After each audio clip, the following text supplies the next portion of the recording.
Mutiny, revolution. We have got to be talking not just about the complete takeover of the Democratic Party, but a complete culling of the weak and feeble members of the herd. Senate Democrats just pissed away all of their leverage for nothing. 40 days of shutdown, of flight cancellations, of missed meals for nothing. That's not just me being disappointed with the results that they got. They literally got nothing. Republicans have the presidency, the House, and a majority in the Senate. So the only tiny modicum of leverage that Democrats have is to filibuster the Republican budget in the Senate. And they were doing just that, demanding that Republicans extend the Obamacare subsidies that they'd ended in their budget. And it was actually decent messaging. When the budget deadline passed on October 1st, Democrats were saying to the American people, while Trump is busy bailing out Argentina and playing HGTV with the White House, the government is shut down because we refuse to let Republicans double your healthcare premiums overnight. And they held strong for 40 days. Democrats won big in off-year elections all around the country last week, and Trump even seemed to blame those losses on the shutdown. So with all of that momentum on their side, the Democrats decided to cave and give Republicans everything that they want. What they got for conceding all of their leverage was a verbal promise for a vote for a one-year extension of the subsidies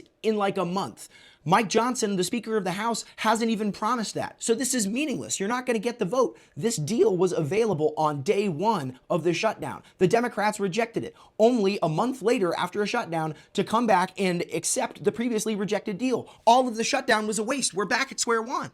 And notice how it was exactly 8 senators that voted to reopen the government to make that 60-vote threshold. And all of those senators are either retiring or not up for re-election in 2026. Chuck Schumer obviously orchestrated this caving from the get-go. You don't just get 8 senators that are curiously the ones that won't face repercussions to balk the party when unity is so needed without some kind of nod or approval from leadership. Chuck Schumer didn't want to shut down the government back in March, which is why we're in this situation now in the first place. And he's made it clear that his preferred strategy to fight Donald Trump is to do nothing and hope that his poll numbers tank and that Democrats, having said nothing and offended nobody, will be picked as the magically less shitty option. Schumer, Jeffries, and all their corporate lackeys in Congress either need to be primaried or have the fear of God instilled in them. Trump and the Republicans do this all the time with rhinos, but it's time that we go on a dino hunt, primary all of these geriatric fools into the ground.